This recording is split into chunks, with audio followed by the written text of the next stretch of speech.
সবার শুরুতে আজকে যারা পুরস্কার পেলেন তাদের সবাইকে অভিনন্দন জানাচ্ছি এবং তাদের সবার জন্য আমরা দাঁড়িয়ে একটা হাততালি দিই, অভিনন্দন জানাই।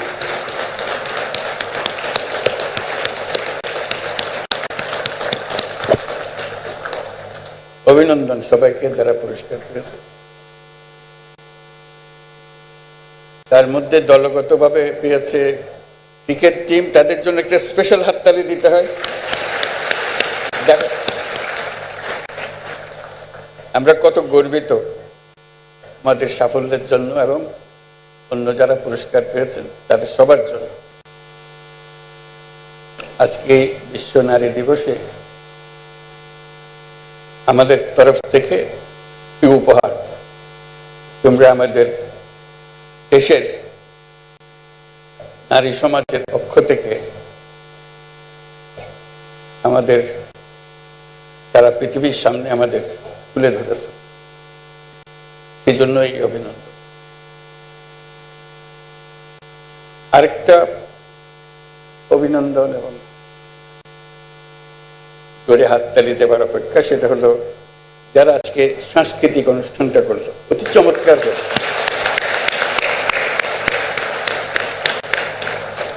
অপূর্বভাবে তারা আমাদের মনের কথা, আমাদের আকুতি সব তুলে ধরেছে। তারা যেটা তুলে ধরেছে সেটা যদি আমরা হৃদয়ে স্থান দিই তাহলে আজকে এই দিবসের সার্থকতা আসবে। যারা অনুষ্ঠান পরিকল্পনা করেছেন তাদেরকে অভিনন্দন জানাই এবং যারা এখানে আমাদের সামনে উপস্থাপনা করেছেন, চমৎকার ভাবে করেছেন, তাদের সবার জন্য আবার একটা হাত ধরে।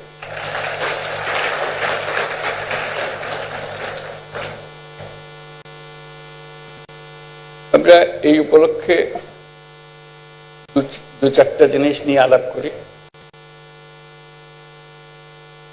এখানে আনুষ্ঠানিকভাবে আমার লিখিত বক্তৃতা আছে। বিসমিল্লাহির রহমানির রহিম।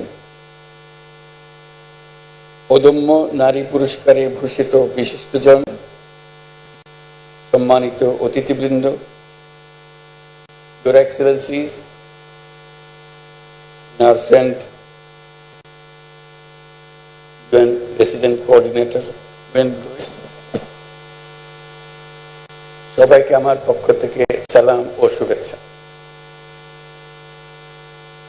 আজ আন্তর্জাতিক নারী দিবসে আমি দেশের স্কুল, কলেজ, বিশ্ববিদ্যালয়ের ছাত্রী, চাকুরিজীবী, শ্রমজীবী, গৃহিণী সহ সকল পেশার, সকল বয়সের নারীদের শুভেচ্ছা ও অভিনন্দন জানাচ্ছি।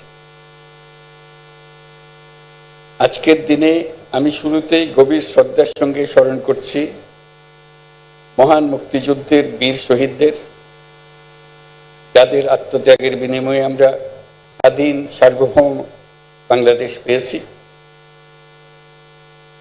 বিশেষভাবে শ্রদ্ধা জানাই বীরাঙ্গনা সহ ৭১-এর সংগ্রামী নারীদের। আজকের দিনে আমি শ্রদ্ধার সঙ্গে স্মরণ করছি জুলাই গণ অভ্যুত্থানে শহীদ ও আহতদের। জুলাই গণ অভ্যুত্থানে বাংলাদেশের ছাত্র, শ্রমিক জনতা মিলে যে অসাধ্য সাধন করেছে তার সম্মুখ সারির ভূমিকায় ছিল এদেশের নারীরা। ফেসিবাদী শক্তির প্রাণঘাতী অস্ত্রের সামনে হিমালয়ের মতো দাঁড়িয়েছিল আমাদের মেয়েরা। আজকের দিনে স্মরণ করি সেই সব শহীদ নারীদের যারা জুলাই গণ অভ্যুত্থানে সর্বোচ্চ আত্মত্যাগ করেছেন। শ্রদ্ধা জানাই জুলাই আহত নারী যোদ্ধাদের। দোয়া করি তারা যেন দ্রুত স্বাভাবিক সুস্থ জীবনে ফিরে আসতে পারেন। গণ অভ্যুত্থানের সম্মুখ সারিতে থাকলেও আমাদের সমাজে এখনো অনেক ক্ষেত্রেই নারীরা পিছিয়ে আছে। নারীদের অর্থনৈতিক ক্ষমতায়নে সরকার সবসময় সচেষ্ট। এই জন্য বিভিন্ন ধরনের উদ্যোগ চলমান। দুস্থ মায়েদের আর্থিক সহায়তা প্রদান, নারীদের প্রশিক্ষণের ব্যবস্থা, ক্ষুদ্র ঋণ কর্মসূচি, কর্মজীবী নারীদের থাকার হোস্টেল, ডে কেয়ার সেন্টার সুবিধা সহ নানান ধরনের উদ্যোগ অন্তর্বর্তী সরকার দিচ্ছে। নারীর প্রতি সহিংসতা রোধ সরকারের অন্যতম অগ্রাধিকার। অনেক সময় নারীরা নির্যাতনের শিকার হলেও তারা বুঝতে পারেন না কোথায় অভিযোগ জানাবেন। নারীরা যেন তাদের অভিযোগ জানাতে পারেন সেজন্য হটলাইন চালু করা হয়েছে। আইনি সহায়তা প্রদানের জন্য আমরা পারিবারিক সহিংসতা আইন 2010 হালনাগাদ করার উদ্যোগ নিয়েছি। যৌন হয়রানি প্রতিরোধ ও সুরক্ষা আইন প্রণয়নের কাজেও আমরা হাত দিয়েছি। আমরা একটি নারী বিষয়ক সংস্কার কমিশন করেছি, তারা তাদের সুপারিশগুলো শিগগিরই দেবেন। সম্প্রতি মহিলাদের উপর যে জঘন্য হামলার খবর আসছে তা গভীরভাবে উদ্বেগজনক। এটি নতুন বাংলাদেশের যে স্বপ্ন আমরা দেখছি তার সম্পূর্ণ বিপরীত। আমরা এই নতুন বাংলাদেশে নারী পুরুষ সকলের সমান অধিকার প্রতিষ্ঠা করতে অঙ্গীকারবদ্ধ। আমরা আমাদের সকল শক্তি প্রয়োগ করে এই অধিকার প্রতিষ্ঠা করব। আমাদের দেশের মেয়েরা অত্যন্ত সাহসিকতার সঙ্গে তার নিজ নিজ ক্ষেত্রে গুরুত্বপূর্ণ ভূমিকা রাখছে। কত বাধা পেরিয়ে দেশের রাজনীতি, অর্থনীতি সহ সার্বিকভাবে দেশকে এগিয়ে নিতে অবদান রাখছে। কয়েকদিন আগে তারুণ্যের শক্তিকে উজ্জীবিত করে নতুন বাংলাদেশ গড়ার লক্ষ্যে দেশ জুড়ে আয়োজিত তারুণ্যের উৎসব 2025-এ রেকর্ড সংখ্যক নারীরা cricket, football, kabaddi, badminton, volleyball, basketball ইত্যাদি খেলায় অংশ নিয়েছে। এই উৎসবে দেশের বিভিন্ন অঞ্চল থেকে 27,40,000 মেয়েরা প্রায় 3,000 খেলা ও সাংস্কৃতিক কর্মকাণ্ডে অংশগ্রহণ করেছে। এদেশের সর্বস্তরের নারী পুরুষ দর্শক সারিতে বসে তাদের উৎসাহ জুগিয়েছে। হাজার হাজার দর্শকের এমন উপস্থিতি প্রমাণ করে যে প্রতিষ্ঠায় পুরুষদেরও স্বতঃস্ফূর্ত নারী বিরোধী দেওয়ার চেষ্টা করছে, তাকে আমরা দেশের সকল মানুষকে সঙ্গে নিয়ে অবশ্যই মোকাবেলা করব।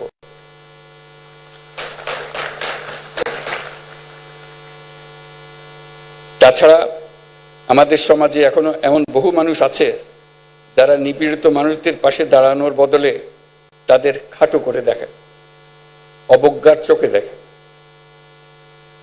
অথচ নারীর প্রতি সহিংসতা, নারী নির্যাতন প্রতিরোধ করতে হলে, বৈষম্যহীন সুন্দর বাংলাদেশ গড়তে হলে নারীর পাশে দাঁড়ানোর, তাদেরকে সমর্থন জানানোর কোনো বিকল্প নাই। আমাদের সমাজে নারীকে খাটো করে দেখার এই দৃষ্টিভঙ্গি পাল্টাতে হবে, তা না হলে আমাদের কোনো ভবিষ্যৎ নাই। আপনারা জানেন, পতিত স্বৈরাচার দেশে নৈরাজ্য সৃষ্টি করতে বিপুল পরিমাণ অর্থ বিনিয়োগ করে যাচ্ছে। আমাদেরকে এখন ততটাই সতর্ক থাকতে হবে যেমনটা আমরা যুদ্ধের মতো পরিস্থিতিতে আছি। নারী ও শিশুদের নিরাপত্তা রক্ষায় সর্বোচ্চ সজাগ থাকুন। নিপীড়নের বিরুদ্ধে সামাজিক ঐক্য গড়ে তুলুন। একে অন্যের পাশে দাঁড়ান। একটি সুন্দর শান্তিপূর্ণ সমাজ গড়তে সরকারকে সহযোগিতা করুন। উপস্থিত সুধীমণ্ডলী, আজকের বিশ্বে নারীরা যতটুকু অধিকার আর স্বাধীনতা চর্চা করতে পারছেন, এর পুরোটাই তাদের আন্দোলন সংগ্রামের মাধ্যমে অর্জন করতে হয়েছে। আন্তর্জাতিক নারী দিবসের সূচনা হয়েছিল নারীদের অর্থনৈতিক ও রাজনৈতিক সংগ্রামের মধ্য দিয়ে। বাংলাদেশেও নারীরা ন্যায্য অধিকারের জন্য যুগ যুগ ধরে সংগ্রাম করে এসছে।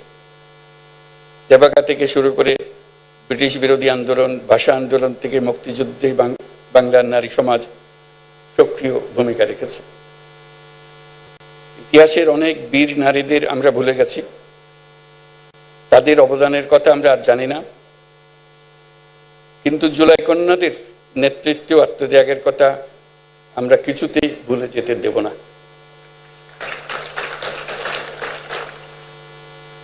জুলাই গণ অভ্যুত্থানে অংশ নেওয়া নারীরা বিভিন্ন সময়ে আমাকে তাদের সংগ্রাম ও আশা আকাঙ্ক্ষার কথা জানিয়েছে।